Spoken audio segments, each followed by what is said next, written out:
Bonjour peuple béni de Dieu.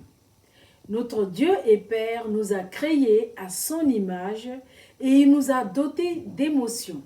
Lui-même ressent la joie, la compassion, la jalousie, l'amour, etc.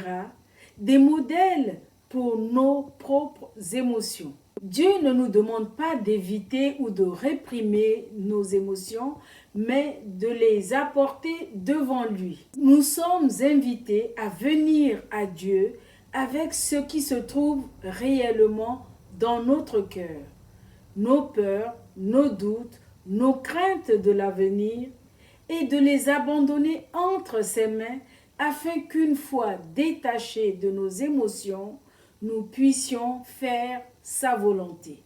Nos émotions doivent donc pouvoir nous révéler les multiples manières dont nous avons besoin de Dieu. Ici sur terre, la volonté de Dieu n'est pas toujours accomplie, raison pour laquelle l'un des objectifs de la vie chrétienne est de connaître la volonté de Dieu et de la mettre en pratique dans notre vie. La Bible nous explique clairement ce qu'est la volonté de Dieu pour nous, mais souvent, nous n'y prêtons pas suffisamment attention. Notre verset du jour vient de l'évangile de Luc au chapitre 42, verset 22, où Jésus dit à son Père ceci: « Père, que ta volonté soit faite et non la mienne. » Alors qu'il vivait l'épisode de Gethsémani, en Matthieu chapitre 26, versets 38 à 44, Jésus, le Fils de Dieu, savait qu'il allait porter le péché du monde en mourant sur une croix. Son angoisse dépassait tout ce que nous pouvons imaginer. Il pouvait dire lui-même combien son âme était triste à en mourir. Pourtant, bien que connaissant le plan de Dieu, Jésus va oser demander par 3 fois à son Père s'il existait une autre solution possible que celle qu'il attendait. Et finalement, il a su faire la part des choses. Il y avait ses émotions et il y avait la volonté de Dieu qui devait s'accomplir, même au détriment de la sienne. Jésus s'est donc soumis à la volonté de Dieu et est allé jusqu'au bout de sa mission, fort heureusement pour nous. Cette demande toute humaine est un exemple pour notre vie chrétienne. Désirer que la volonté de Dieu soit faite ne nous interdit pas d'exprimer à Dieu ce que nous souhaitons et ce que nous ressentons profondément.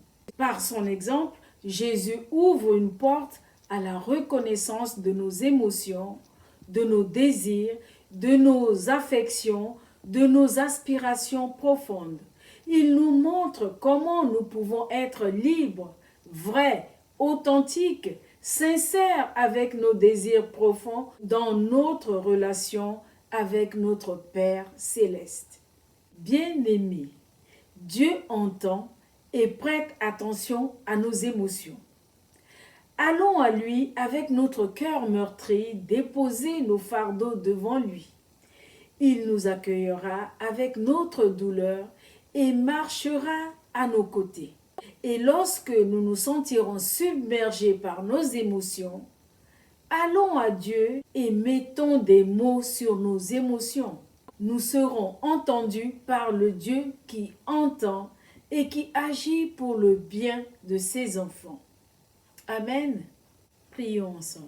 Père éternel, Dieu de grâce, nous voulons lâcher prise sur nos émotions et nous abandonner avec confiance entre tes mains, même si le chemin est difficile.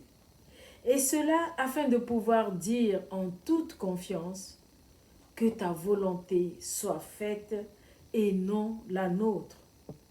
Père, donne-nous la capacité de choisir ta volonté pour notre vie dans toutes les situations et donne-nous la force de dominer sur nos émotions en nous soumettant à ta volonté parfaite. Au nom puissant de Jésus.